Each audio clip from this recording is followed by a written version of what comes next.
In this video, we will be discussing a star orbiting a black hole of unknown mass. The goals of this lab are to observe the motion of a star orbiting a black hole of unknown mass, create a computational model displaying this motion and the different forces on the star, consider how the net force is different than the rate of change of momentum, ponder if there could be another black hole with a different mass that allows the star to have the same motion. Before I delve into the observed computational model, first let me explain Newton's second law and what it claims about motion.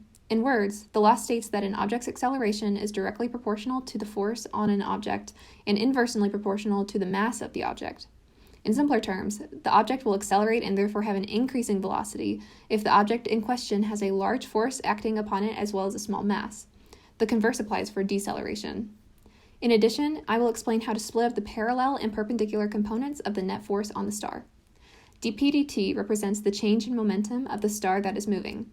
Because momentum is a vector, we can rewrite it as a product of its magnitudes and its units vector. This information, in conjunction with the derivative, prompts us to use the product rule in order to calculate the change in momentum formula. Because no other forces are acting upon the star, the net force on the star is equal to the change in momentum of the star. In short, we can split up the formula we just calculated to get the parallel and perpendicular components of the net force. Lastly, we assume in this lab that the only force acting upon the star is the gravitational force of the black hole on the star.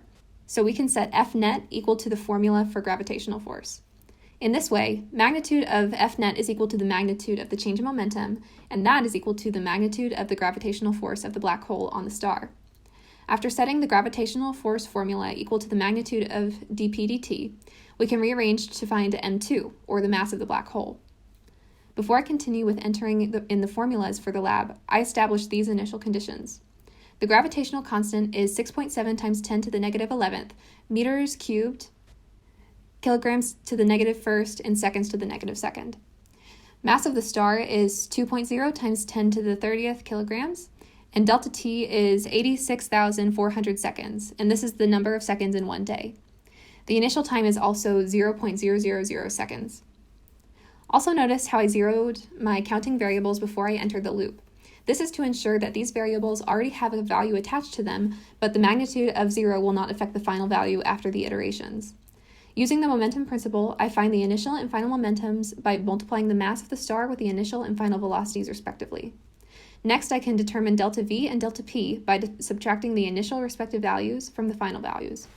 Then I assign a value to dp dt by dividing delta P by delta T, which we determined earlier. Also, as we established earlier, F net is equal to dp dt, so we assign that value accordingly. In order to find the parallel component of the force, we have to find p hat as well as the derivative of the magnitude of p with respect to time. We find p hat by finding the unit vector of momentum, or the initial momentum divided by the magnitude of the initial momentum. Next, we find the derivative of the magnitude of p by determining the difference between the magnitude of p final and the magnitude of p initial, and dividing that quantity by delta t. We multiply these two values we just calculated to get the change in momentum in the parallel direction, and therefore the net force in the parallel direction.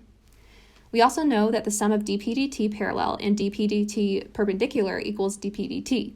So we can subtract the two that we know, which is dp dt parallel from dp dt, to find dp dt perpendicular. Same as before, we know from Newton's second law that dp dt equals the net force, so the change in momentum in the perpendicular direction equals the net force in the perpendicular direction. In addition, I calculate the mass of the black hole each iteration by utilizing the formula for m2 we calculated earlier.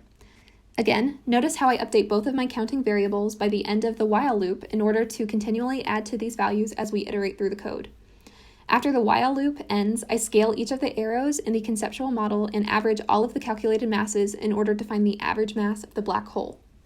GlowScript calculates this mass, determined with my unique email seed, to be 2.13851 times 10 to the 34th kilograms. This large value makes sense when talking about gravitational force causing a massive star to orbit.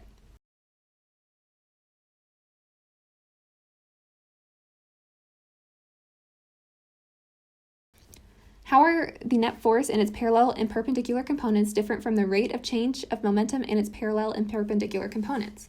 Mathematically and in the code, these appear the same. However, they are still different in concept. The net force is what causes the star to move, but the change in momentum is the movement of the star itself, so this is just the speed and the direction of the star. We cannot calculate the net force without the mass of the black hole, but we can calculate the change in momentum of the star. Next, let's imagine the black hole whose mass we found was removed, and a different black hole was placed in the same location. We assume the motion of the observed star remains unchanged and is affected only by the gravitational force of the new black hole. Could we tell a difference? Is it possible for us to find a value for the mass of the new black hole that is different from the mass we found for the original one? In short, no.